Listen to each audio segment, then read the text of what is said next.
Bismillahirrahmanirrahim. Assalamualaikum warahmatullahi wabarakatuh. Waalaikumsalam warahmatullahi wabarakatuh. Selamat siang anak-anak. Siang, Bu. Bagaimana kabarnya hari ini?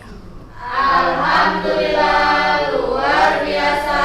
Allahu Akbar. Alhamdulillah. Sebelum memulai pelajaran pada hari ini, mari kita awali pembelajaran dengan membaca basmalah bersama. Bismillahirrahmanirrahim. Baik, Ibu mau cek kehadiran terlebih dahulu. Apakah hari ini ada yang tidak berangkat atau berangkat semua? Berangkat semua, Bu. Baik. Baik, seperti yang sudah Ibu sampaikan di akhir pertemuan kemarin, hari ini kita akan melaksanakan penilaian, yaitu tentang materi yang kemarin. Ada yang masih ingat? Yaitu tentang rukun iman. Kita akan mulai dengan tanya jawab santai terlebih dahulu, kemudian dilanjutkan dengan mengerjakan soal tertulis. Sebelum mengerjakan dan itu Ibu akan menyampaikan petunjuk penilaian agar kalian tahu apa yang akan dinilai. Yang pertama, untuk penilaian lisan, Ibu akan menilai keaktifan kalian dengan kalian yang menjawab. Yang kedua, Ibu akan melihat apakah jawaban kalian itu benar dan jelas. Terus untuk yang tertulis itu nanti ada 5 soal, 3 pilihan ganda dan 2 uraian. Jawablah sesuai kemampuan kalian, tulis dengan rapi dan jujur dalam mengerjakannya ya. Tidak boleh membuka buku dan tidak boleh bekerja sama dengan teman. Nah, sebelum kita mulai sesi tanya jawab, Ibu sampaikan bahwa ini akan menjadi nilai tambahan. Bagi yang ingin menjawab, silakan angkat tangan, lalu bisa menjawab dengan jelas. Yang pertama, siapa yang bisa menjelaskan apa itu rukun iman?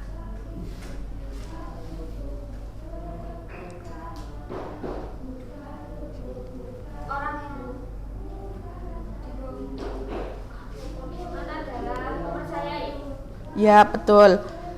Sekarang ada yang bisa menyebutkan 6 rukun iman itu apa saja?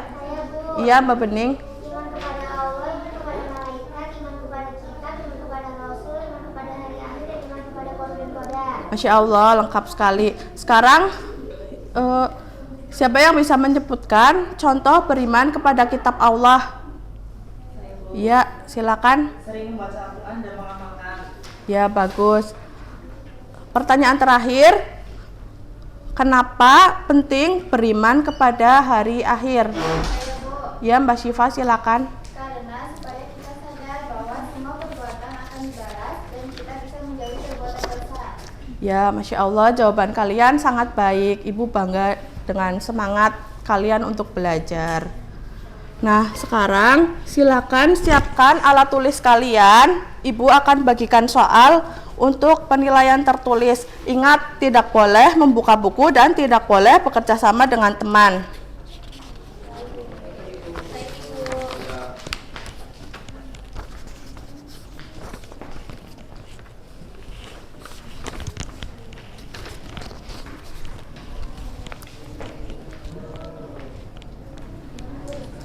Nah, sekarang kalian punya waktu 10 menit. Baca soalnya baik-baik dan jawab sesuai kemampuan kalian. Sebelumnya ada yang ingin bertanya?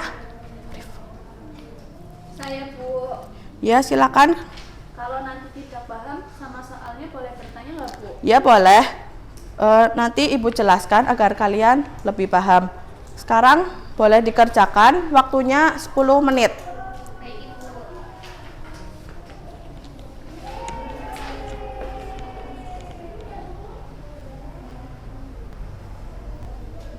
Waktu mengerjakan sudah habis. Yang sudah selesai boleh dikumpulkan.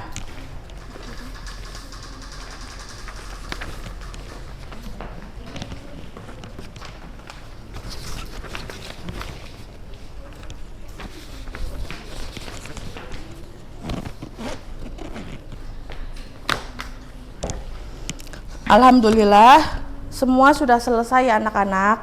Terima kasih atas semangat dan kejujuran kalian pada penilaian hari ini. Ibu sangat menghargai usaha kalian dalam mengikuti penilaian baik lisan maupun tertulis. Ingat, hasil penilaian itu bukan hanya angka, tetapi bahan bagi kita semua untuk mengetahui bagian mana yang sudah kalian kuasai dan bagian mana yang perlu kita pelajari lagi. Kalian sudah luar biasa pada hari ini. Sebelum menutup, kita tutup dengan bacaan hamdalah bersama. Alhamdulillahirabbil alamin. Sampai jumpa di pertemuan berikutnya. Billahi taufik wal hidayah. Wassalamualaikum warahmatullahi wabarakatuh. Waalaikumsalam warahmatullahi wabarakatuh.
Assalamualaikum warahmatullahi wabarakatuh. Waalaikumsalam warahmatullahi wabarakatuh. Ya, sebelum mengawali pembelajaran hari ini, silakan ketua kelas Mbak Rinsa untuk memimpin berdoa terlebih dahulu. Berdoa mulai. Bismillahirrahmanirrahim. Ya baik, Bapak akan mengecek kehadiran terlebih dahulu. Apakah berangkat hari ini semua? Berangkat semua. Ya, Bapak akan menyampaikan materi tentang akhlak terpuji dan jujur. Sebelum ke pematerian, Bapak akan menyampaikan tentang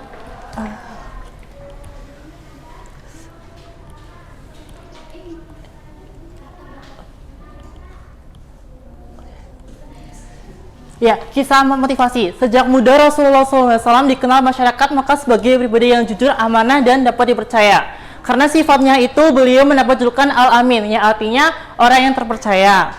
Kemudian yang kedua, apresiasi pengalaman. Ya, siapa di sini yang pernah mengakui kesalahan walaupun takut dimarahi? Coba ceritakan singkat pengalamannya. Ya, baik. Saya pernah lupa mengerjakan PR ke ibu walaupun takut dimarahin, tapi ibu saya puji karena saya udah jujur. Nah, baik, tepuk tangan buat Mbak Askia. Kemudian Bapak akan menyampaikan tujuan pembelajaran, yaitu yang pertama, peserta didik dapat menjelaskan pengertian jujur secara tepat dan benar. Kemudian yang kedua, peserta didik menunjukkan sikap menghargai nilai kejujuran dalam proses pembelajaran. Dan yang ketiga, peserta didik dapat memberikan contoh perilaku jujur dalam kehidupan sehari-hari melalui penugasan. Kemudian yang keempat, kompetensi dasar, yaitu yang pertama, memahami dan menjelaskan pengertian akhlak terpuji, dalil, serta contoh perilaku jujur dalam kehidupan sehari-hari. Kemudian yang kedua, menunjukkan perilaku jujur di rumah, sekolah, dan lingkungan masyarakat sebagai pengalaman ajaran Islam. Nah, kaitannya materi tentang ini kejujuran, yaitu ketika kita kalau jujur saat mengerjakan ujian, mungkin nilainya tidak terlalu tinggi, tapi itu adalah hasil kerja keras kita sendiri. Begitu juga saat berdagang, kalau kita jujur soal kualitas barang, maka pembeli juga akan percaya dan kembali lagi. Nah, lingkup dari teknik penilaian tentang materi kejujuran, yaitu yang pertama ada 3, penilaian kognitif, yaitu tes lisan atau tertulis untuk mengukur pemahaman siswa tentang pengertian jujur, dalil, bentuk manfaat, dan dampaknya. Kemudian yang kedua, penilaian afektif, yaitu observasi sikap selama pembelajaran, seperti kejujuran, saat mengerjakan tugas atau mengakui kesalahan. Kemudian yang ketiga, penilaian psikomotorik, yaitu diberikan tugas praktik, misalnya membuat cerita pendek atau bermain peran role play yang menunjukkan perilaku jujur dalam kehidupan sehari-hari.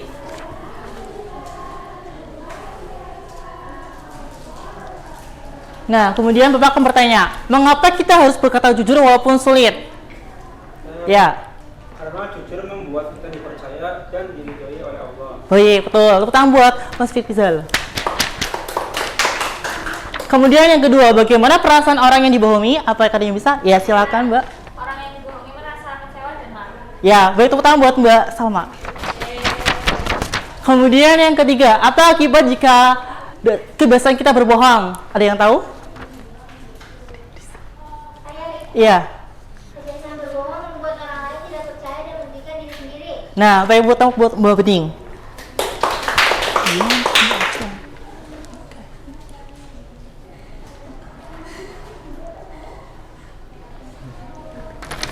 Nah, jadi kesimpulan dari materi kejujuran yaitu adalah jujur berarti berkata dan bertindak sesuai kenyataan, baik dalam perkataan, perbuatan maupun niat. Dan kejujuran memiliki dasar yang kuat dalam ajaran Islam seperti perintah Allah dalam Quran Surah Taubah ayat 119 dan hadis Nabi Muhammad SAW yang mengatakan bahwa kejujuran membawa kebaikan. Kemudian dalam kehidupan sehari-hari, sifat jujur memberikan banyak manfaat, antara lain menumbuhkan kepercayaan orang lain, menenangkan hati dan membawa keberkahan. Dan sebagai penutup evaluasi, Bapak akan memberikan lembar kerja peserta didik bagi masing-masing anak.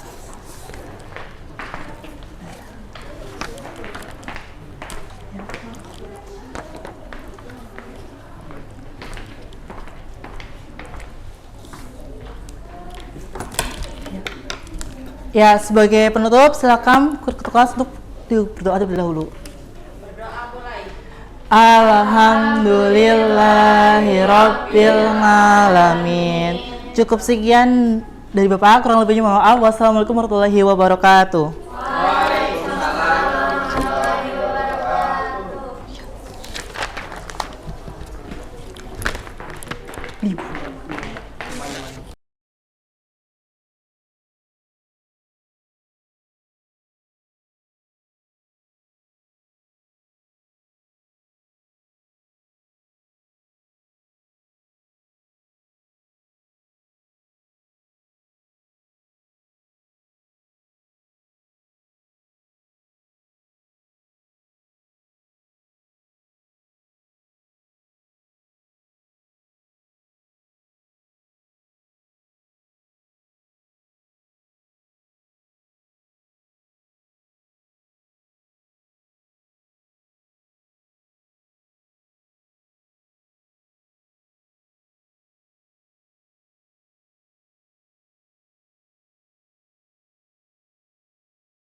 Baik, Assalamualaikum warahmatullahi wabarakatuh. Waalaikumsalam warahmatullahi wabarakatuh. Selamat siang anak-anak. Siang, Bu.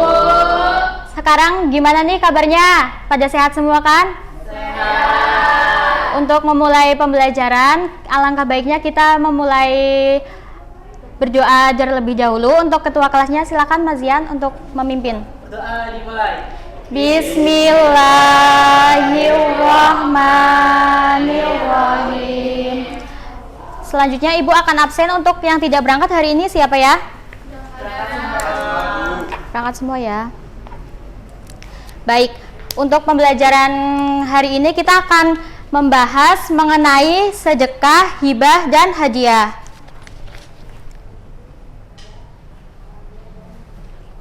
Baik, Ibu akan menjelaskan mengenai sedekah. Sedekah itu merupakan pemberian yang bersifat kebaikan, baik berupa barang maupun yang lainnya dari seseorang kepada orang lain tanpa mengharapkan suatu imbalan apapun.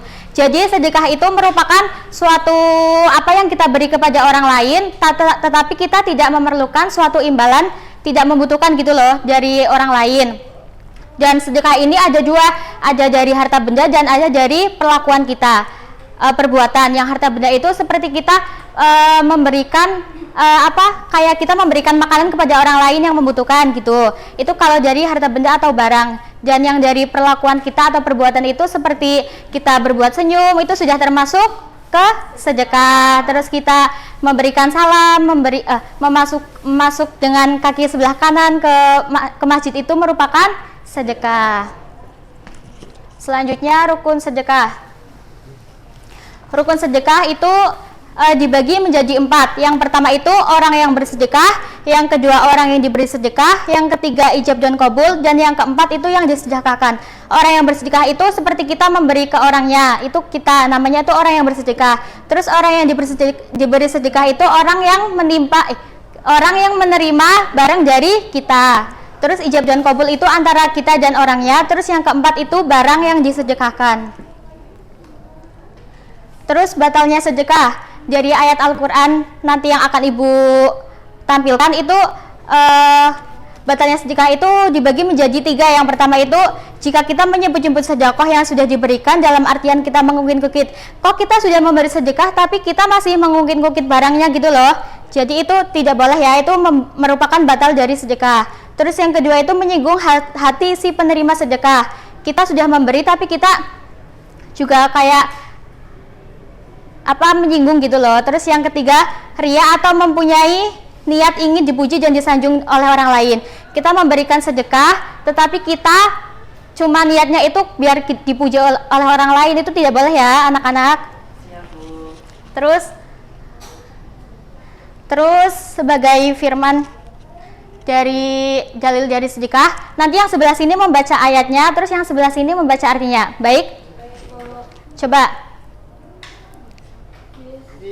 yang sebelah sini dulu.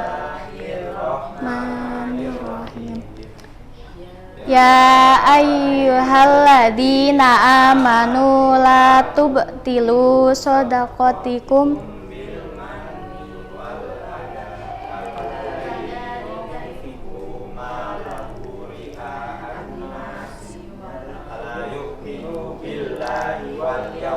akhir.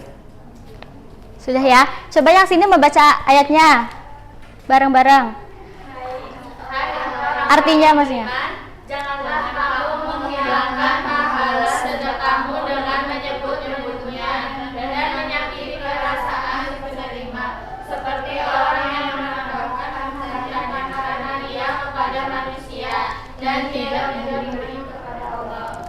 Selanjutnya yaitu Ibu akan membahas tentang hibah. Hibah adalah memberikan sesuatu kepada seseorang dengan tidak ada imbalan atau balasan dan tidak ada sebab yang mengharuskan seseorang melakukan sesuatu. Jadi kita memberi barang itu kita tuh pure dari diri kita sendiri. Kita tidak, kalau sedekah kan itu tadi kayak nanti balasannya dari Allah. Kalau ini tuh kayak tidak ada sebab untuk mengharuskan seseorang melakukan sesuatu. Hibah sendiri itu juga merupakan pemberian yang sifatnya sukarela dan tidak ada maksud tertentu di dalamnya, tetapi hanya dengan niat memberikan sesuatu barang kepada seseorang. Terus rukun hibah itu ada 4 sama dengan rukun yang sedekah tadi. Ada pemberi hibah, penerima hibah, barang yang dihibahkan, dan penyerahan atau ijab kabul. Terus syarat benda yang dihibahkan itu, benda dan jasa itu dihibahkan dengan secara nyata, terus dapat dimanfaatkan sesuai dengan kebiasaan, terus dimiliki oleh penerimanya, tidak terikat lagi dengan pemberi hadiah, dan barang atau jasa dihibahkan tidak tergadaikan. Terus manfaat dan ketentuannya itu, hibah menjadi sah apabila pemberian itu sudah mengalami proses serah terima. Jika hibah itu baru diucapkan dan belum terjadi serah terima, maka yang demikian itu belum termasuk hibah. Selanjutnya yang terakhir itu hadiah. Apa itu hadiah? Hadiah merupakan pemberian sesuatu kepada seorang. Jika kita ingin memberikan sesuatu atas prestasi seseorang, itu merupakan hadiah ya anak-anak. Rukunnya sama aja dan manfaatnya. Memberikan hadiah kepada seseorang itu terhindar dari sifat tercela, dengki kepada seseorang, dapat memotivasi seseorang untuk mendapatkan prestasi yang lebih baik. Baik, selanjutnya Ibu akan memberikan 2 pertanyaan, nanti kalian jawab ya. Coba Ibu akan memberikan pertanyaan yang tadi udah Ibu jelaskan. Yang pertama itu sebutkan rukun-rukun sedekah. Siapa yang tahu? Ya, Mbak Salma coba. Ada orang yang bersedekah, orang yang diberi sedekah, ijab kabul, dan yang sedekahkan. Ya, yang kedua Rasulullah SAW mengajarkan kepada umatnya untuk saling memberi hadiah. Hukum memberikan hadiah itu hukumnya apa ya? Siapa yang tahu? Ya, coba silakan Mas Zian. Hukumnya sunnah karena Rasulullah menunjukkan akan hal tersebut. Oke, baik. Kalian sudah memahami apa yang Ibu telah sampaikan tadi ya. Semoga pembelajaran hari ini bermanfaat dan berguna bagi kalian semua. Habis ini Ibu akan memberikan tugas dan dikerjakan di rumah untuk PR rumah dan dikumpulkan di pertemuan depan. Nih.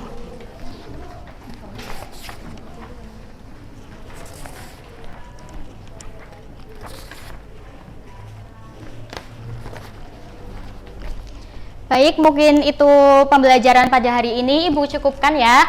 Kurang lebihnya dari Ibu minta maaf.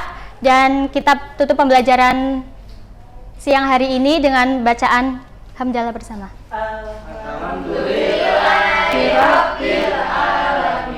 Baik, sekian dari Ibu ya. Anak-anak tetap semangat dan jaga kesehatan. Assalamualaikum warahmatullahi wabarakatuh.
Assalamualaikum warahmatullahi wabarakatuh.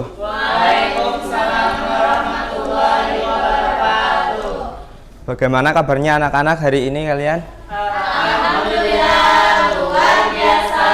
Allahu Akbar. Luar biasa. Oke, hari ini ada yang berangkat nggak? Hadir semua? Hadir semua, baik. Kemarin kita telah mempelajari tentang tabayun. Apa itu tabayun? Tabayun meneliti, memverifikasi.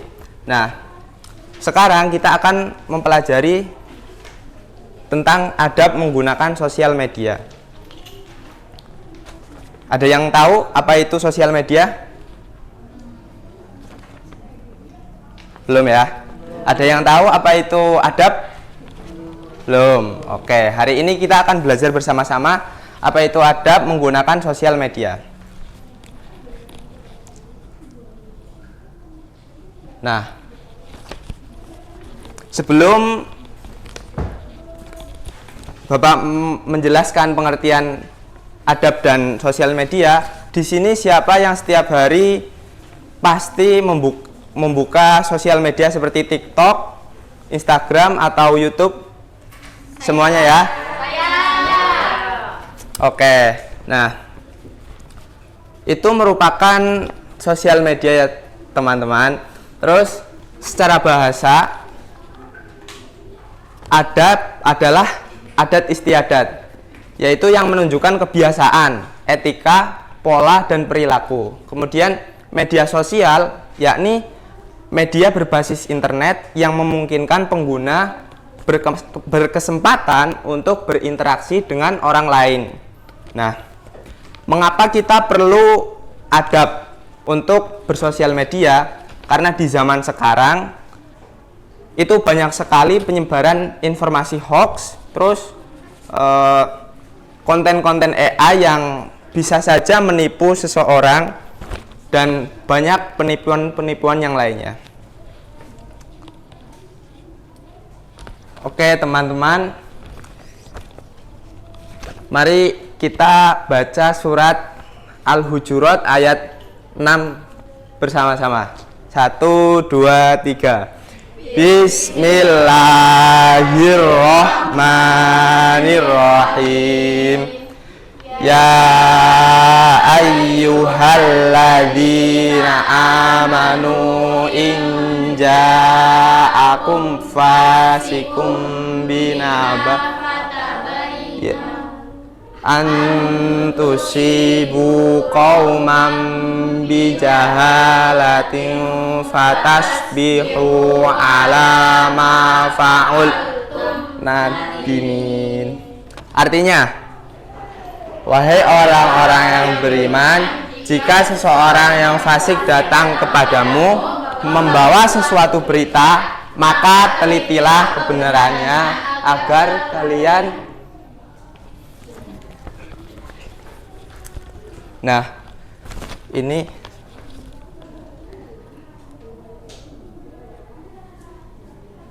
ayat ini menjelaskan bahwa kita harus benar-benar meneliti informasi yang kita dapatkan dan menyebarkan agar tidak berbohong. Kenapa? Kalau berbohong, maka kita juga akan berdosa. Nah, ini adalah adab dalam Islam dalam menggunakan sosial media. Yang pertama, apa? Niat yang baik. Terus? Memilih teman yang baik. Yang ketiga? Meneliti fakta atau kebenaran informasi yang diterima. Terus? Menyampaikan informasi tanpa rekayasa atau manipulasi. Yang kelima? Mengajak. Kebaikan. Yang keenam? Menyampaikan informasi atau memberikan komentar sebaiknya. Nah, yang ketujuh? Hindari bahasa yang menyinggung atau menyakiti atau menghina orang lain. Terus yang terakhir? Tidak. Nah, dari sini kalian coba ingat-ingat, kalian itu dalam menggunakan sosial media, apakah pernah berkomentar yang tidak baik atau pernah melihat di suatu postingan, entah itu di Facebook, Twitter, YouTube ataupun TikTok, yang di situ isinya adalah ujaran kebencian? Pernah nggak? Pernah. Apa yang terjadi? Pasti akan banyak yang membalaskan, maksudnya ya, gitu kan? Nah, seharusnya bagaimana? Berkomentar yang baik. Terus ketika memberikan informasi atau kita memposting sesuatu di media sosial harus sopan, harus sesuai dengan faktanya. Nah, sekarang Bapak akan memberi kalian tugas untuk membuat poster. Jadi kalian membuat project poster, akan Bapak bagi menjadi 2 kelompok. Nah, bebas nanti mau poster apa saja, yang penting isinya itu menginformasikan informasi yang fakta, bukan informasi hoax, dan disertakan dengan sumbernya. Oke, kalian bisa buka Canva dan bisa buat posternya di Canva ya. Sebelah kanan kelompok 1 ini adalah lembar deskripsi. Nanti kalian bisa mempresentasikan bersama gambarnya. Nah, sebelah kiri kelompok 2.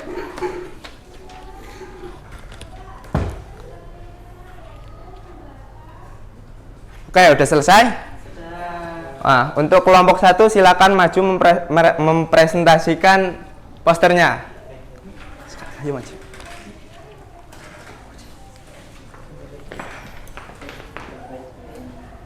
Oke, baik. Kami dari kelompok 1 izin mempresentasikan tentang poster yang kami buat ya, tentang sejarah singkat Ka'bah, yang mana Ka'bah ini pembangunan oleh Nabi Adam menurut riwayat Islam. Menurut beberapa riwayat Islam, Ka'bah pertama kali dibangun oleh Nabi Adam alaihissalam, Rasulullah Allah. Kedua, pembangunan oleh Nabi Ibrahim dan Nabi Ismail. Ka'bah yang kita kenal sekarang pertama kali dibangun oleh Nabi Ibrahim alaihissalam dan putranya Nabi Ismail alaihissalam atas perintah Allah. Sumbernya berasal dari Korenews ID Jakarta. Oke, ada sumbernya dan itu fakta ya. Oke, terima kasih, semangat. Nah, itu adalah contoh penggunaan kalau kita mau memosting sesuatu harus ada sumbernya. Misalkan kita mencari berita atau informasi yang bukan real dari kita, itu harus menggunakan fakta. Oke, cukup sekian dari Bapak. Nanti kalian pelajari lagi dan kalian terapkan agar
Assalamualaikum warahmatullahi wabarakatuh.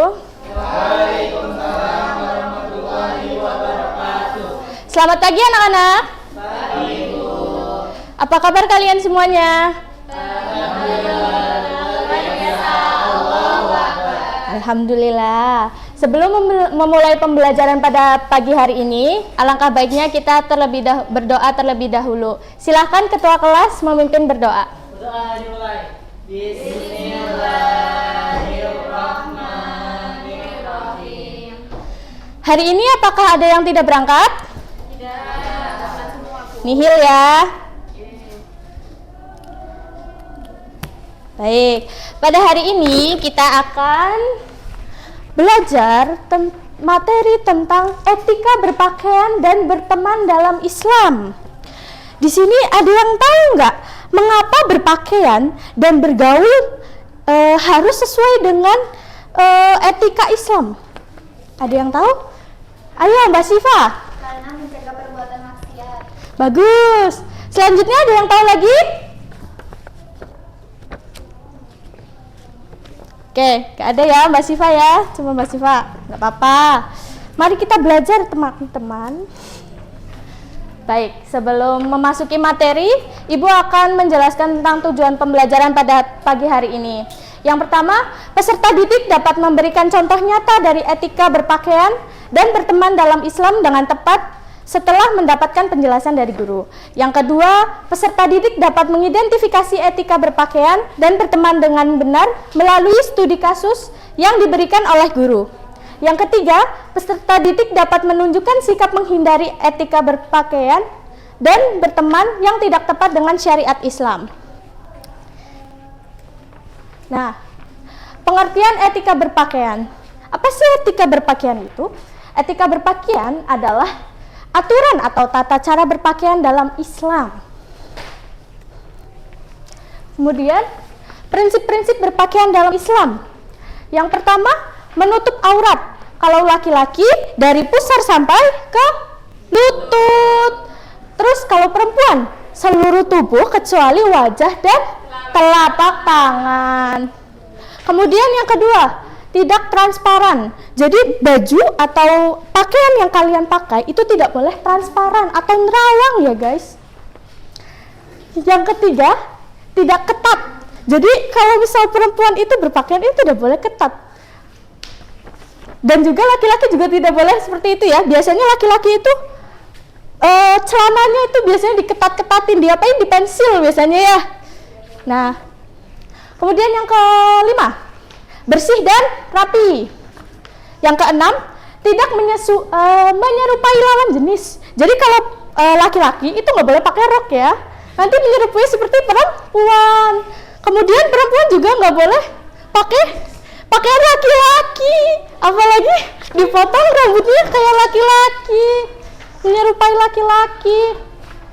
Kemudian contoh etika berpakaian dalam Islam.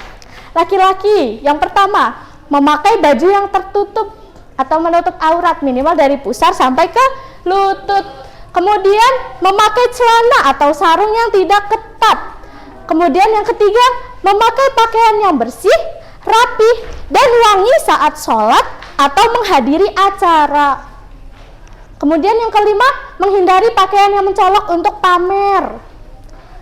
Dan kalau perempuan, yang pertama, memakai jilbab atau kerudung yang menutup rambut, leher, dan dada. Biasanya perempuan itu ciputnya. Biasanya kalau nggak pakai ciput kan keluar-keluar kan rambutnya. Nah, itu rambut apa? Aurat kan? Nah, harus ditutupi, jadi harus pakai ciput. Kemudian yang kedua, memakai pakaian yang longgar, yang tidak transparan. Kemudian yang ketiga, menutup seluruh tubuh kecuali wajah dan telapak tangan. Yang kelima, memilih model dan warna yang sopan. Nah, ini contohnya anak-anak. Nah, ini contoh yang benar ya. Tertutup, rapi, dan tidak ketat. Ini kemudian contoh yang salah ya anak-anak. Nah, pengertian etika berteman. Etika berteman dalam Islam adalah aturan atau tata cara berteman dalam Islam.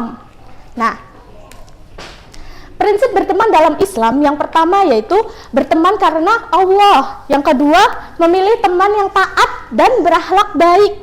Kemudian yang ketiga, saling menasehati dalam kebaikan. Yang keempat, tidak mengajak kepada dosa. Yang kelima, menjaga rahasia dan saling menghormati. Kemudian adab dalam bergaul, yang pertama mengucapkan salam kalau misal bertemu. Kemudian berbicara yang sopan kepada sesama. Yang ketiga, menepati janji kalau misal kita melakukan perjanjian.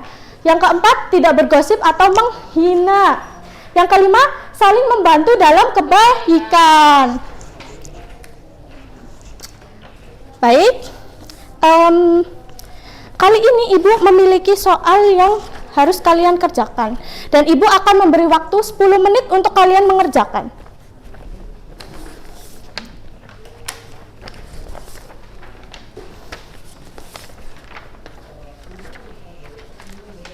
Dilarang menyontek ya anak-anak.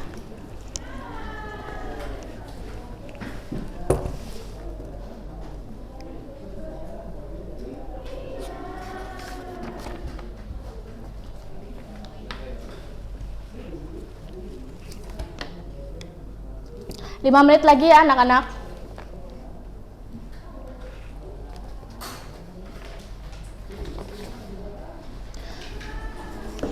Baik, silakan soalnya dikumpulkan dan jawaban kalian juga dikumpulkan.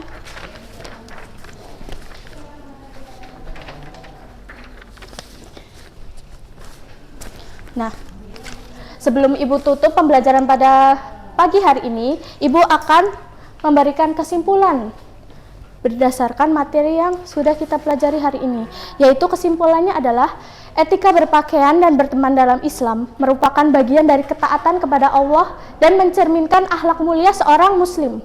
Berpakaian harus menutup aurat, sopan, dan bersih, serta tidak berlebihan. Sedangkan berteman dianjurkan dengan orang-orang yang membawa pengaruh baik dan saling menasihati dalam kebaikan. Keduanya bertujuan untuk menjaga kehormatan diri, menciptakan pergaulan yang sehat, dan membentuk masyarakat yang harmonis sesuai ajaran Islam. Baik, sekian untuk pembelajaran pada pagi hari ini. Kurang lebihnya Ibu mohon maaf. Wassalamualaikum warahmatullahi wabarakatuh.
Sana kedengeran nggak?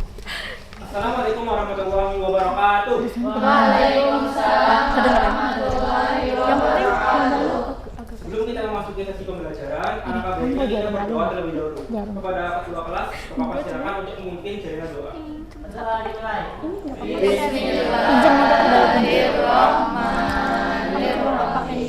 Baik, jadi pada siang hari ini, bagaimana kabarnya anak-anakku pada siang hari ini? Alhamdulillah. Apakah pada siang hari ini ada yang absen atau tidak hadir? Alhamdulillah. Baik, pada siang hari ini Bapak ingin melanjutkan pematerian dari pematerian yang minggu lalu, yang mana pada minggu lalu kita membahas tentang sejarah kisah hijrah Nabi Muhammad SAW dari Mekah ke Madinah. Apakah anak-anakku ingat materi tersebut? Ingat. Alhamdulillah. Baik, pada hari ini kita akan melanjutkan tentang materi tersebut, yaitu kita akan membahas tentang strategi dakwah Nabi Muhammad SAW di Madinah. Oke, baik. Jadi bagaimana sih strategi dakwah Nabi Muhammad SAW itu? Yang pertama, Nabi Muhammad ini membangun masjid ya, yang dimana masjid itu bukan hanya sebagai sarana tempat untuk ibadah, akan tetapi masjid ini juga sebagai tempat untuk bermusyawarah baik bagi kaum muslimin. Kemudian ada juga masjid ini juga untuk tempat menyampaikan ilmu atau majelis ilmu ya. Dan kemudian tempat masjid ini juga merupakan tempat istirahat bagi orang yang tidak memiliki tempat tinggal. Kemudian apalagi strategi dakwah dari Nabi Muhammad SAW. Yang kedua adalah dengan mempersaudarakan kaum Muhajirin dan kaum Ansor. Jadi kaum Muhajirin ini merupakan kaum yang berasal dari Mekah yang hijrah ke Madinah. Sedangkan kaum Ansor ini merupakan kaum yang berasal langsung dari Madinah. Jadi tujuannya apa sih? Tujuannya adalah agar hubungan antar kaum muslimin, baik itu kaum Muhajirin maupun kaum Ansor ini berlangsung secara kuat sehingga fondasi ukhuwah Islamiyah kokoh. Kemudian yang ketiga ada Piagam Madinah. Piagam Madinah itu apa sih? Piagam Madinah adalah perjanjian antara kaum muslimin dan Yahudi. Oke, baik. Apakah anak-anakku ada yang ingin menanyakan tentang materi yang Bapak berikan? Tidak ada? Oke, baik. Kemudian Bapak akan membuat suatu game ya untuk anak-anakku pada pagi hari ini. Bapak ingin membagikan kalian kertas, yang dimana kertas ini berisi soal dan juga jawaban ya. Nanti kalian cocokkan antara soal dan jawaban tersebut. Oke, baik. Bapak mulai membagi soalnya ya.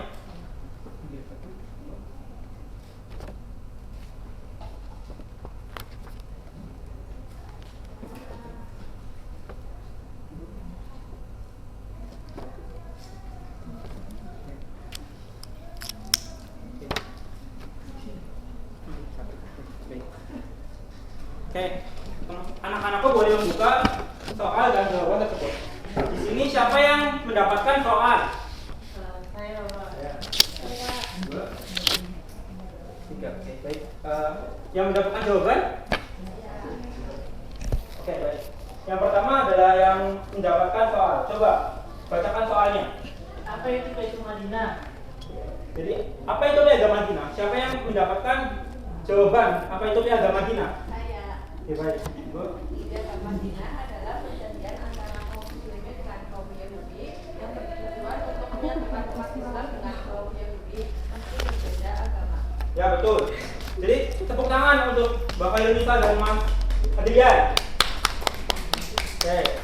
Baik, kemudian kita lanjutkan ke yang soal yang kedua.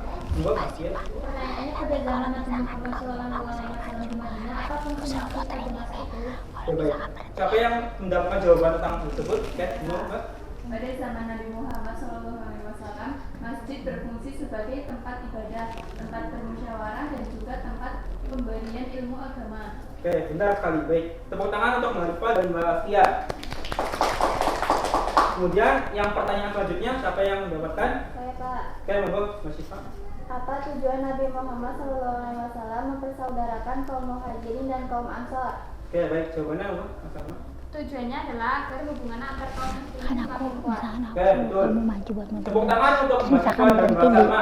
subuh, waktunya kapan kamu aja pagi Jadi, hari. Kalau nggak gitu, kalau siang hari ini, sore hari gitu. apakah teman-teman semua sudah memahami tentang materi yang Bapak berikan? Sudah. Alhamdulillah. Apakah ada yang ingin menanyakan atau tidak ada yang ingin menanyakan? Tidak. Oke, baik. Mungkin hanya seperti itu pertemuan kita pada siang hari ini. Alhamdulillah kita telah melaksanakan kegiatan pembelajaran pada siang ini ya. Kita bersyukur kepada Allah karena masih diberikan anugerah sehingga kita bisa bersyukur di kelas ini. Baik, kurang lebihnya Bapak mohon maaf. Kita kembali lagi pada pertemuan di minggu depan. Terima kasih. Wassalamualaikum warahmatullahi wabarakatuh. Waalaikumsalam warahmatullahi wabarakatuh.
Baik, assalamualaikum warahmatullahi wabarakatuh. Waalaikumsalam warahmatullahi wabarakatuh. Selamat siang anak-anak, bagaimana kabarnya pada hari ini? Alhamdulillah, luar biasa. Allahu Akbar. Baik, sebelum kita memulai pelajaran pada siang hari ini, alangkah baiknya kita berdoa terlebih dahulu ya. Silakan ketua kelas dipimpin. Doa dimulai. Bismillahirrahmanirrahim. Oke, sebelum kita memulai pelajaran, Ibu mau ngabsen dulu nih, siapa yang tidak masuk pada hari ini? Harus semua? Oke, alhamdulillah. Oke anak-anak, jadi hari ini kita akan belajar tentang sesuatu yang sangat penting dan ini wajib bagi setiap umat muslim. Ada yang tahu nggak apa itu? Iya benar. Siapa yang tadi di rumahnya sholatnya tepat waktu? Oke. Jadi di sini kita akan belajar tentang sholat ya teman-teman, karena sholat itu wajib bagi umat muslim. Karena ini merupakan perintah langsung dari Allah, sebagaimana Allah berfirman dalam Quran surat Al-Baqarah ayat 43 yang berbunyi A'udzubillahi minasyaitonirrajim, Bismillahirrahmanirrahim. Wa aqimus sholata wa atuz zakata warka'u ma'ar-raki'in, yang artinya dan dirikanlah sholat, tunaikanlah zakat dan rukulah beserta orang-orang yang ruku. Oke, jadi di sini kita akan mempelajari 5 sholat wajib yang kita lakukan pada setiap harinya ya teman-teman. Oke, yang pertama ada sholat apa ini? Subuh. Oke, sholat subuh. Sholat subuh berapa rakaat? 2. Ya, waktu sholat subuh itu dimulai saat fajar dan sebelum matahari terbit. Tandanya langit tampak cerah, kan tetapi matahari belum muncul ya. Nah, di waktu subuh ini ada keistimewaannya loh, apabila kita melakukan 2 rakaat sebelum subuh, karena 2 rakaat sebelum subuh itu merupakan lebih baik daripada dunia dan segala isinya. Oke, yang selanjutnya sholat apa? Iya, sholat zuhur. Sholat zuhur berapa rakaat?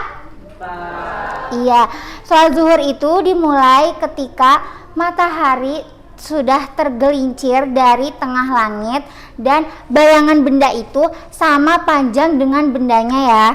Nah, ini biasanya dilakukan pada siang hari. Nah, yang selanjutnya yaitu ada apa teman-teman? Asar. Ya, sholat asar. Nah, sholat asar itu dimulai ketika bayangan benda itu lebih panjang daripada bendanya. Nah, kan tadi ketika sholat zuhur itu bayangan benda sama panjang dengan bendanya. Nah, namun ketika sholat asar itu bayangan bendanya lebih panjang dari bendanya. Nah, sholat asar ini juga mempunyai keistimewaan loh, karena Rasulullah SAW bersabda, "Man taraka sholatal asri fahabito amaluhu." Barang siapa yang meninggalkan sholat asar, maka amalnya akan gugur. Oke, yang selanjutnya yaitu ada sholat apa nih teman-teman? Sholat maghrib. Baik, sholat maghrib itu dimulai ketika matahari sudah terbenam ya, dan hilangnya cahaya merah, sampai hilangnya cahaya merah yang ada di langit. Sholat maghrib berjumlah 3 rakaat. Nah, sholat maghrib ini waktunya sangat sedikit ya teman-teman. Oleh karena itu kita jangan sampai terlambat. Oke, yang selanjutnya ada sholat isya.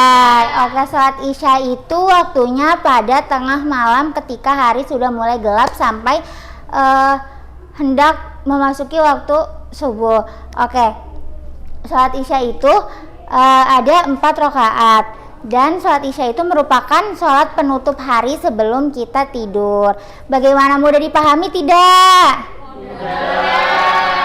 Oke, sekarang ibu mau nunjuk salah satu dari kalian untuk maju dan memutar roda ini. Apabila rodanya berhenti di suatu sholat, nanti kalian akan menyebutkan rakaatnya dan waktunya. Coba Mbak Syifa, silahkan maju. Diputar yang belakang. Tuh, iya putar. Sholat apa aja? Iya, sholat apa aja? Ini sholat subuh, ada 2 rakaat, dikerjakan di pagi hari. Terbitnya fajar. Oke, benar. Tepuk tangan untuk Mbak Syifa. Oke, silakan Mbak duduk. Oke, jadi teman-teman mudah dipahami ya, sholat 5 waktu itu ada sholat subuh, zuhur, asar, maghrib, dan isya. Oke, jadi teman-teman, sholat itu membuat hati kita menjadi tenang ya, dan juga menjaga kita dari perbuatan yang keji, sebagaimana Allah berfirman dalam Quran surat Al-Ankabut ayat 45 yang berbunyi, inna sholata tanha anil fahsya'i wal munkar. Oke,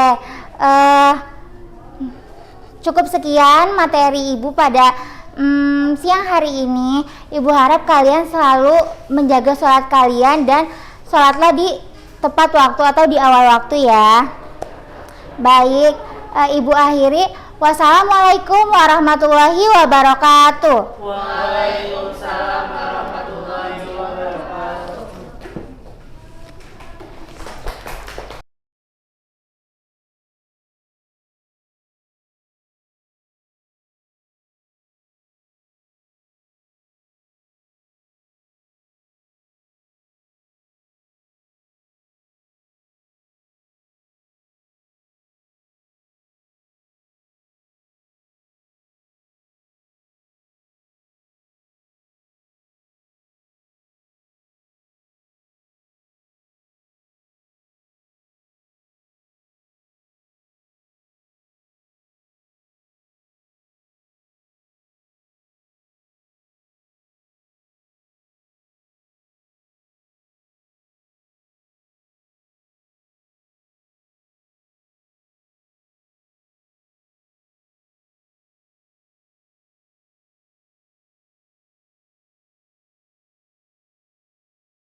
Baik.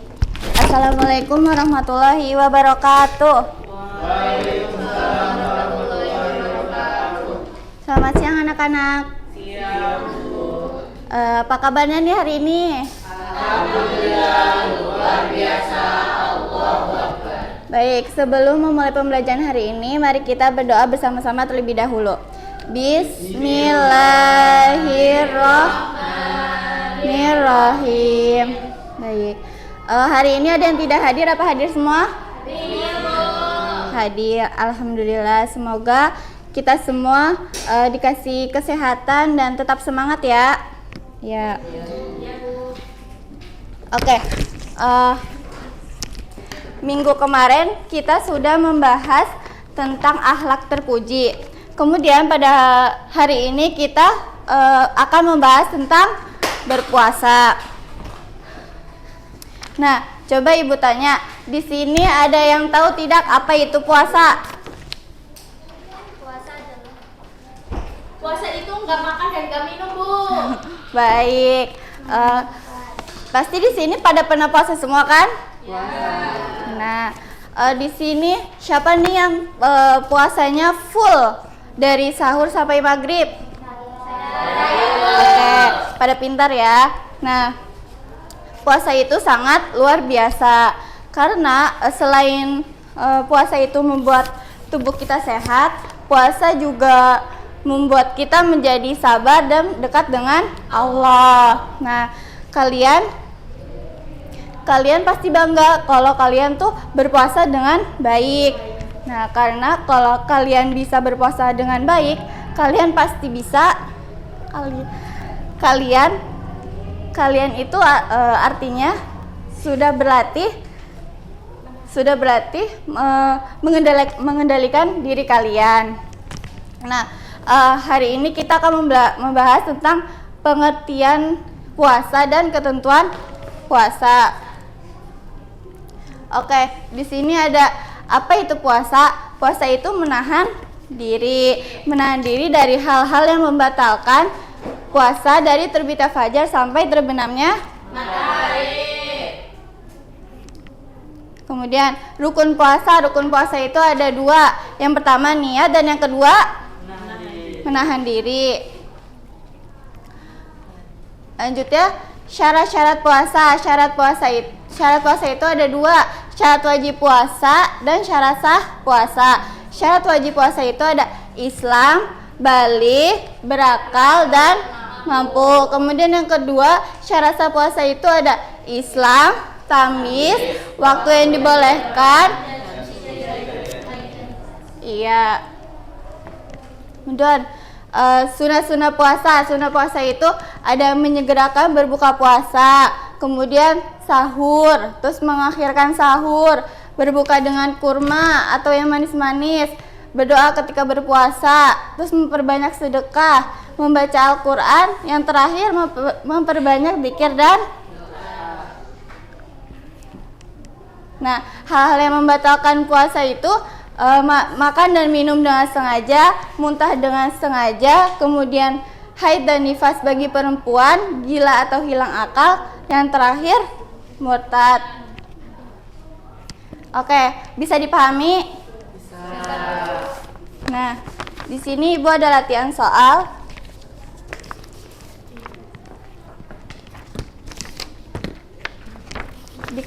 Dikerjakan masing-masing ya, tidak boleh mencontek. Ibu kasih waktu 10 menit.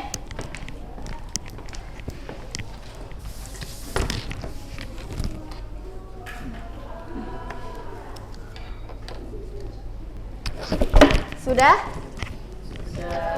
Baik, dikumpulkan ya.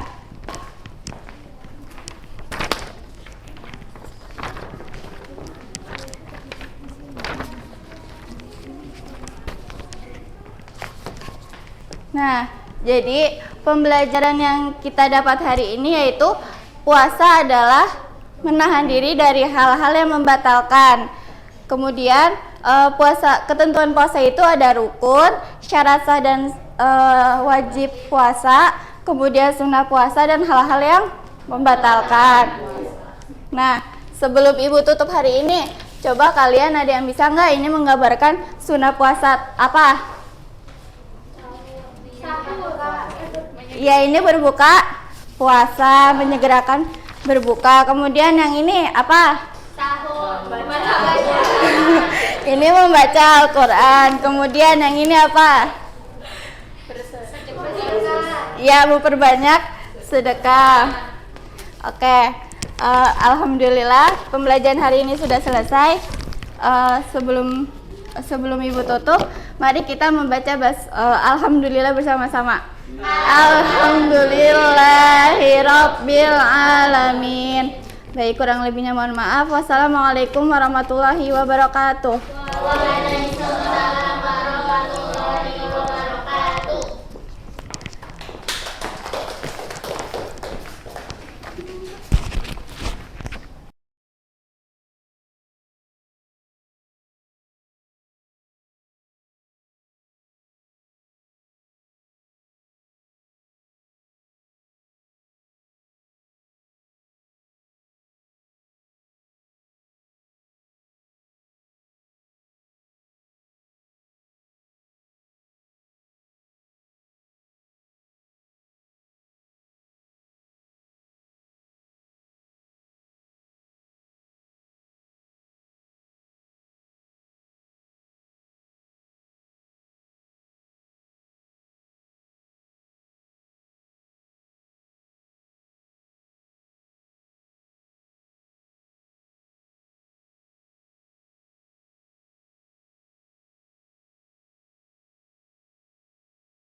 Ya baik, bismillahirrahmanirrahim. Assalamualaikum warahmatullahi wabarakatuh. Waalaikumsalam warahmatullahi wabarakatuh.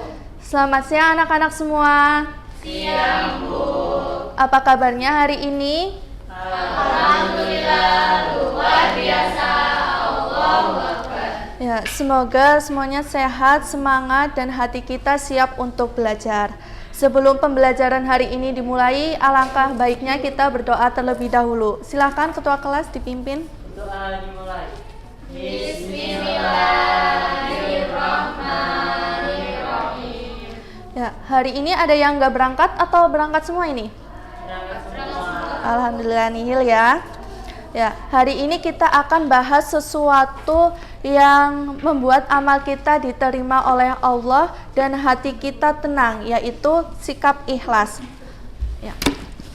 Sebelumnya, saya mau tanya terlebih dahulu kepada kalian. Di sini ada yang pernah ngalamin nggak? Kalian menolong teman, tapi temannya tidak ada ucapan terima kasih. Ada yang pernah ngalamin seperti itu? Oke, apa yang kalian rasakan? Kecewakah, marahkah, atau bagaimana?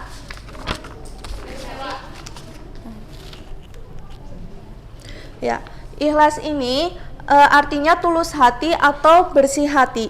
Kita melakukan sesuatu tanpa mengharapkan imbalan, sehingga hati kita lega dan tidak mudah kecewa. Ada 3 tingkatan ikhlas. Yang pertama, itu ikhlas awam atau ikhlas umum, yang artinya beramal untuk kebaikan dunia. Apa contohnya? Misalnya kita melaksanakan sholat duha supaya dilancarkan rezekinya, terus sholat tahajud supaya dilancarkan usahanya, terus kita bersedekah supaya dilipat gandakan rezekinya. Terus yang kedua ada ikhlas khawas atau ikhlas khusus. Artinya beramal demi pahala akhirat dan dijauhkan dari siksa api neraka. Apa sih contohnya? Contohnya misal kita bersedekah tetapi tidak menginginkan bertambahnya rezeki, tetapi melainkan kita mengharapkan pahala yang besar dari Allah. Terus yang ketiga, yang terakhir itu ada ikhlas khawas al-khawas atau paling khusus. Ini artinya beramal hanya karena Allah tanpa ada tujuan yang lain. Ada juga tanda-tanda orang yang ikhlas. Orang yang ikhlas itu hatinya akan tenang.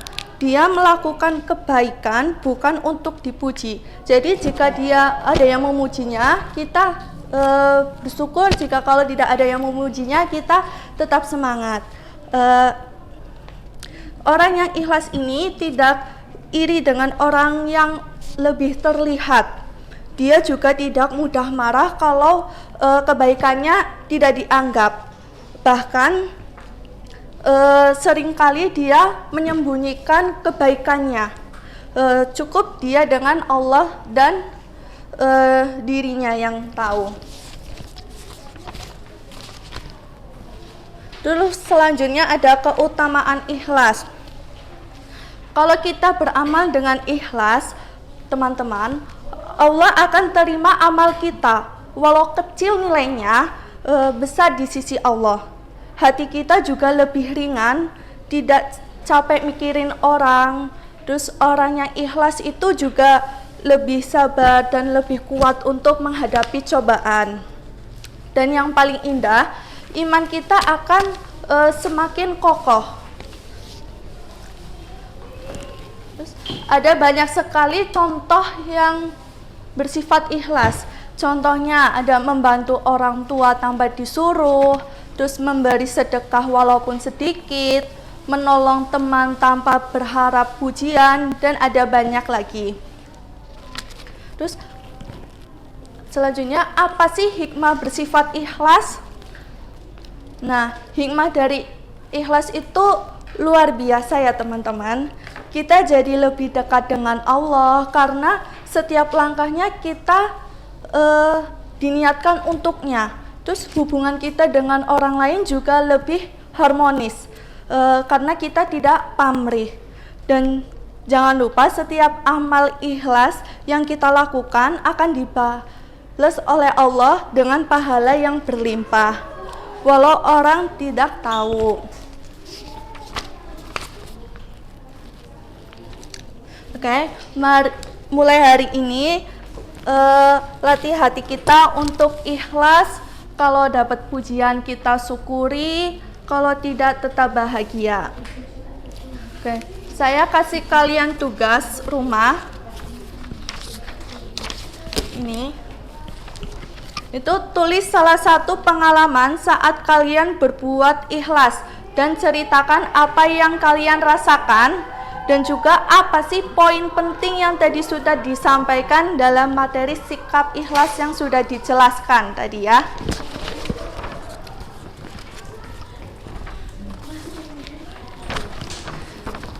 Dikumpulkan minggu besok saat pertemuan selanjutnya.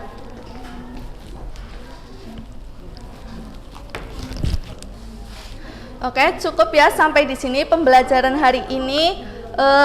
Kita cukupkan. Sekian pembelajaran hari ini. Kita tutup dengan bacaan basmalah hamdalah bersama.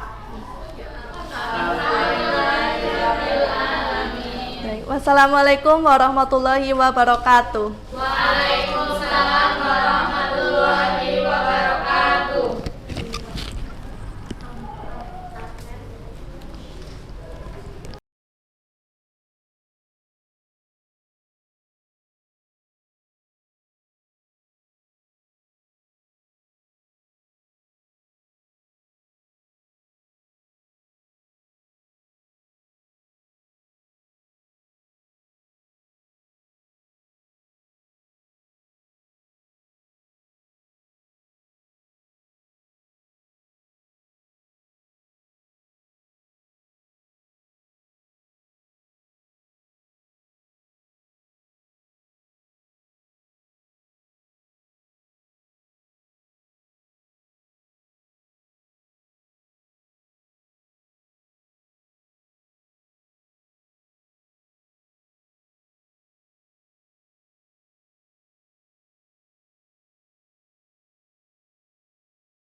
Assalamualaikum warahmatullahi wabarakatuh. Waalaikumsalam warahmatullahi wabarakatuh. Gimana kabarnya anak-anak? Alhamdulillah, luar biasa. Allahu Akbar. Sebelum kita memulai pembelajaran di siang hari ini, alangkah baiknya kita berdoa terlebih dahulu. Untuk ketua kelasnya boleh disiapkan. Bismillahirrahmanirrahim. Sebelum kita masuk ke materi ya, perlu kalian tahu ya, dalam kehidupan sehari-hari itu kita itu sering menjumpai proses sosial ekonomi ya, seperti sewa menyewa barang atau pekerjaan yang berkaitan dengan upah. Semua itu diatur dalam Islam untuk kemaslahatan bersama ya. Hari ini kita akan belajar tentang ijaroh ya, ijaroh. Di sini ada yang tahu nggak ijaroh itu apa? Tidak tahu. Oke.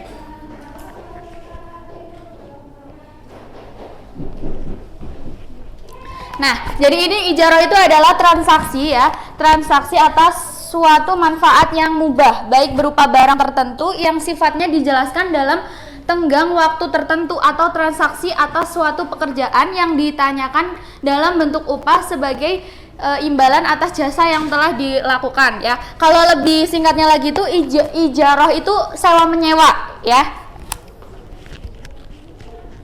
Nah, jadi macam-macam ijaroh. Ijaroh itu ada dua macam. Yang pertama itu ada ijaroh ala al-manafi, yaitu sewa menyewa. Contohnya itu kita menyewa rumah atau mobil ya. Terus selanjutnya ini ada ijarah ala almal, yaitu pemberian upah. Contohnya itu kayak upah untuk asisten rumah tangga, kayak gaji buat yang bekerja gitu. Next.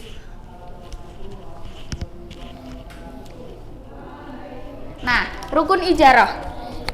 Mu'jir itu orang yang menyewakan dan mustajir itu orang yang menyewa. Ain mustajarah itu barang yang disewakan, ujrah itu nilai sewa, ijab kabul itu sigot.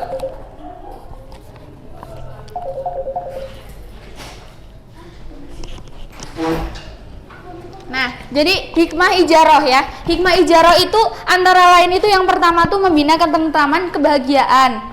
Ya, mu'tajir dan mustajir itu memenuhi kebutuhan keluarga, memenuhi hajat hidup masyarakat, menolak kemungkaran. Nah, selanjutnya itu ibu bakal bagi jadi 3 kelompok ya. Jadi 3 kelompok. Yang pertama ya, yang pertama ini kalian ya kelompok sini itu membahas pengertian ijarah. Yang di sini, yang kelompok sini itu membahas macam-macam ijarah ya. Iya, Bu. Ibu kasih waktu 5 menit ya. Bentar. Ibu bagi.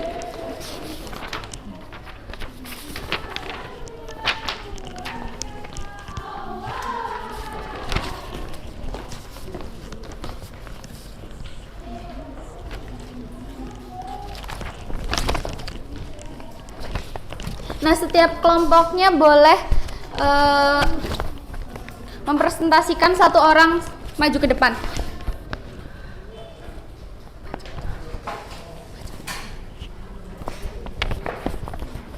Baca. Nomor 1. Yang nomor 1 itu jelaskan apa yang dimaksud ijarah setelah kalian melihat tayangan video YouTube tadi. Bukan YouTube, PPT. Tayangan PPT tadi, jawabannya secara etimologi ijarah berasal dari kata ajaran, yajuru, ujran yang berarti upah atas pekerjaan. Adapun ijarah secara terminologis adalah transaksi atas suatu manfaat yang mubah yang berupa barang tertentu atau yang dijelaskan sifatnya dalam tanggungan dalam waktu tertentu, atau transaksi atas suatu pekerjaan yang diketahui dengan upah yang diketahui pula. Ya, udah cukup. Baca aja. Ya, yang kedua sebetulnya macam-macam ijarah. Itu pertama ijarah al-manafi, kemudian ijarah al-amal ijarah. Ya. Oke, terima kasih ya yang udah maju. Selanjutnya ya, sebelum ibu mengakhiri pembelajaran di siang hari ini, ibu refleksi dulu ya untuk terkait materi yang sudah ibu jelaskan ya. Jadi berdasarkan diskusi dan presentasi ibu tadi, pemaparan materi tadi, itu kita bisa menyimpulkan bahwa ijarah itu adalah transaksi atas suatu manfaat yang mubah ya. Ada 2 macam, yaitu ijarah al-a'la manafi, yaitu sewa menyewa, dan ijarah ala al-mal, yaitu pemberian upah. Untuk mengukur pemahaman kalian ya, ibu beri tugas untuk dikerjakan di rumah ya. Kalian bisa tuliskan syarat dan rukun ijarah. Terus soal yang kedua dalam kasus Radit dan Salim, rukun apa yang tidak terpenuhi sehingga ada pihak yang merasa tidak puas. Yang ketiga itu jelaskan kewajiban Bu Siti sebagai pekerja dalam kasus Bu Lutfiah ya. Untuk soalnya ibu bagi.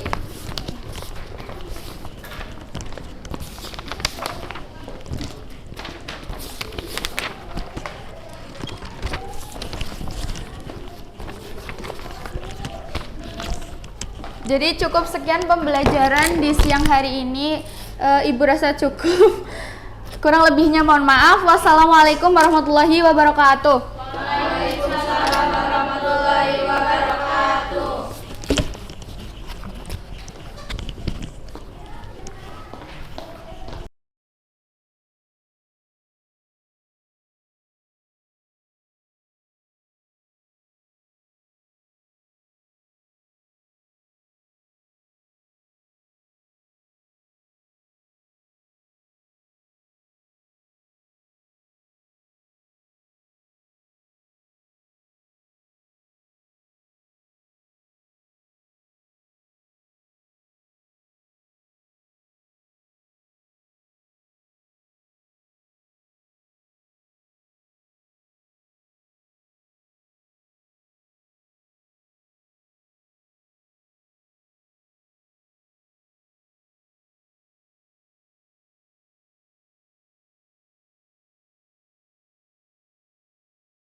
Baik, Ibu mulai ya. Bismillahirrahmanirrahim. Assalamualaikum warahmatullahi wabarakatuh. Waalaikumsalam warahmatullahi wabarakatuh. Oke, sebelum memulai pembelajaran, alangkah baiknya kita berdoa terlebih dahulu. Silahkan ketua kelas untuk memimpin doa. Bismillahirrahmanirrahim. Oke, Mbak Salma, kalau teman yang lain lagi berdoa, Mbak Salma juga ikut berdoa ya. Jangan sibuk sendiri, lain kali jangan diulangi lagi ya Mbak. Oke, hari ini ada yang tidak berangkat atau berangkat semua? Alhamdulillah. Berangkat semua ya. Nah, ini kan kelasnya masih kotor ya. Sekarang coba dibersihkan dulu. Nanti biar belajarnya lebih nyaman. Ayo dibersihkan. Bangkunya juga dirapikan ya anak-anak. Oke. Nah, kalau kelasnya rapi, bersihkan jadinya nyaman buat belajar ya. Oke, sekarang Ibu akan mengingatkan kembali tentang peraturan kegiatan belajar mengajar kita yang sudah Ibu jelaskan pada minggu kemarin ya anak-anak. Yang pertama apa? Tidak boleh tidur di kelas. Jadi nanti kalau kalian ada yang merasa ngantuk, boleh izin ke kamar mandi dulu buat cuci muka. Terus yang kedua selanjutnya yaitu tidak boleh makan di dalam kelas. Kalau minum boleh Bu? Boleh. Kalau minum boleh, tapi kalau makan permen jangan ya, kan nanti permennya juga dimakan. Terus yang selanjutnya tidak boleh mengaktifkan HP. Jadi nanti HP-nya dimasukkan ke dalam tas dulu. Nanti kalau ada yang ketahuan bermain HP, langsung Ibu ambil dan Ibu sita. Begitu ya anak-anak? Oke, sekarang buku PAI-nya dikeluarkan dulu ya dan dibuka. Kemudian yang bukan buku PAI disimpan dulu di dalam tas ya. Oke, hari ini kita akan belajar materi tentang meyakini kitab-kitab Allah. Sebelumnya ada yang masih ingat? Iman kepada kitab itu termasuk rukun iman yang keberapa? 3, Bu. Iya, betul, rukun iman yang ketiga. Terus selanjutnya, apa sih yang dimaksud iman kepada kitab itu?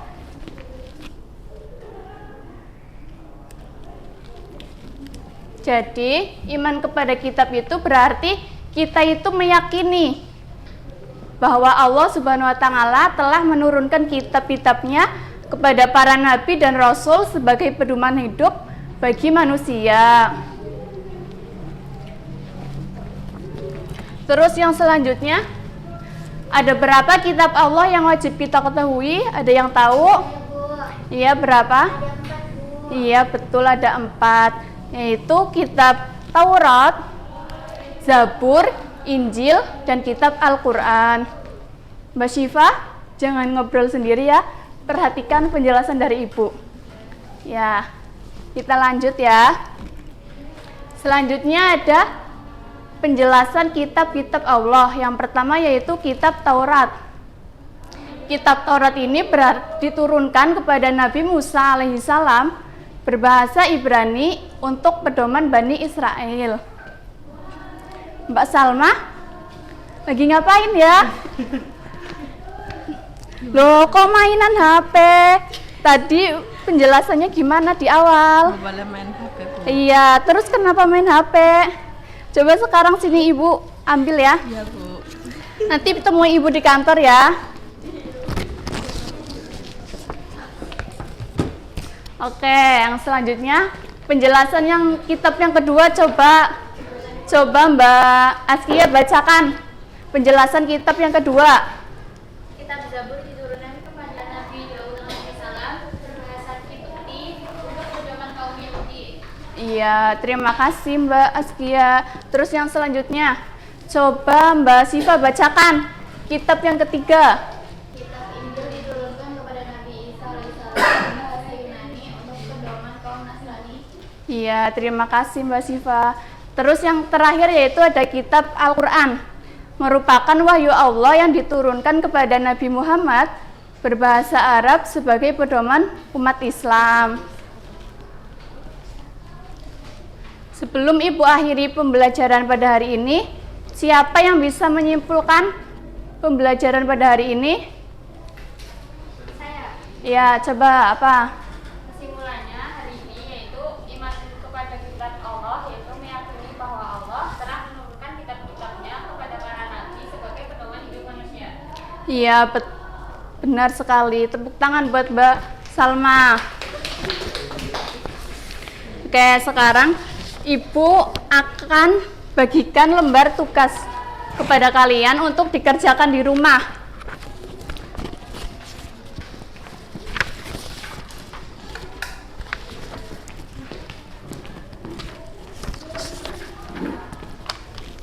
Nah, di lembar kerja itu terdapat 5 soal uraian ya. Nanti kalian dikerjakan di rumah, tidak boleh membuka HP, tapi boleh membuka buku ya anak-anak. Terus kemudian minggu depan dikumpulkan ya. Nanti kalau yang tidak mengumpulkan ada hukumannya. Oke. Mungkin cukup ya dari Ibu ya. Mari kita akhiri pembelajaran pada hari ini dengan membaca hamdalah bersama-sama. Alhamdulillahirabbil alamin.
Oke.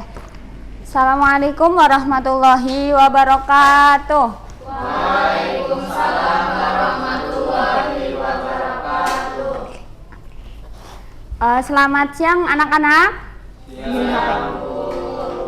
Bagaimana kabarnya hari ini? Alhamdulillah luar biasa. Allahu Akbar. Masih semangat? Masih. Oke, terlihat rapi-rapi semua ya. Kayak di sini Ibu akan melanjutkan pertemuan kemarin, yaitu lingkungan.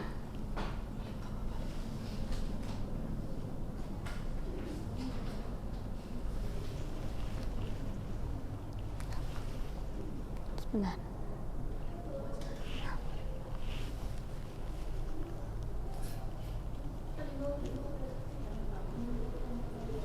Bukan. Oh. Oke.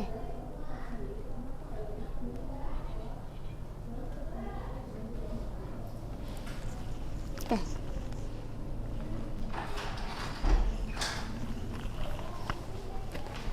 Materi yang pertama yaitu ada lingkungan.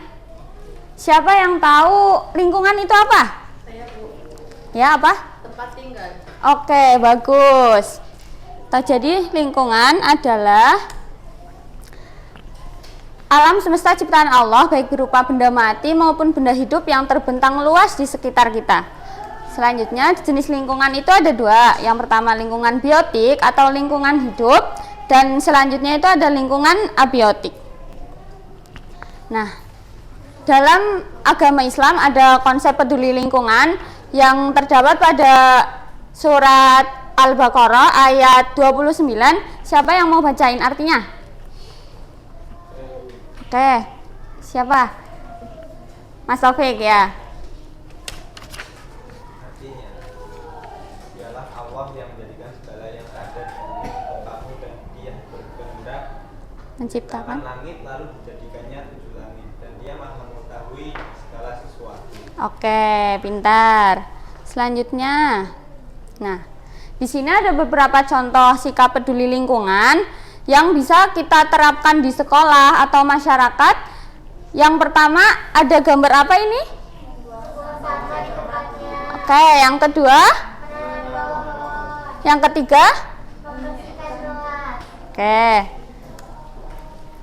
Nah, dari sikap peduli dengan lingkungan tadi ada beberapa manfaat. Yang pertama, sebagai sumber makanan dan mineral. Yang kedua, ada memberikan kemudahan dan bantuan dalam kehidupan manusia. Yang ketiga, sebagai sarana perkembangbiakan makhluk hidup. Yang keempat, menambah penghasilan bagi manusia, menunjang kesehatan dan kesejahteraan. Nah, selanjutnya Ibu akan membagi menjadi 2 kelompok. Ini kelompok 1, ini kelompok 2. Diskusikan salah satu masalah lingkungan dan carikan solusi untuk menanganinya. Seperti itu ya. Oke.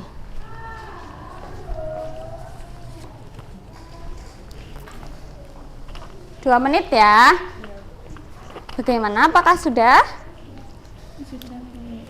Kelompok sini sudah? Oke. Siapa yang mau bacakan dari kelompok 1? Ya. Saya Bu. Masalahnya apa? Penggundulan atau reboisasi. Ini penggundulan itu jadi masalahnya. Nah, solusinya itu? Reboisasi. Oke. Yang selanjutnya dari kelompok 2? Pencemaran air, Bu, membuat lubang atau membuang sampah. Oke, pintar. Nah, dari jawaban-jawaban kalian itu sudah benar, maka Ibu berikan bintang. Oke.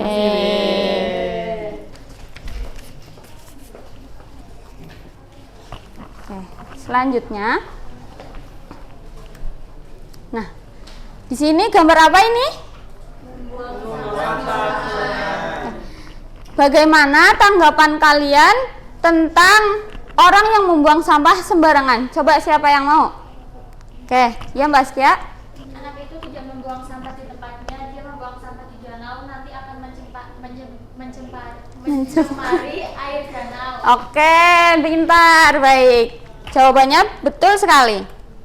Oke, nah jadi lingkungan itu harus dijaga sebaik-baiknya karena lingkungan juga merupakan harta yang bisa diturunkan kepada anak turun kita nanti. Oke. Untuk pembelajaran kali ini cukup sekian, tapi dari Ibu meminta agar kalian nanti di pertemuan besok itu membuat poster tentang lingkungan. Contohnya seperti ini. Nah, kalian boleh membuat di Canva, boleh menggambar sendiri atau cari-cari buat di internet seperti itu ya.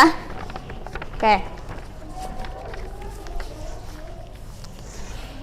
Oke, cukup sekian. Terima kasih untuk antusiasnya anak-anak di siang hari ini.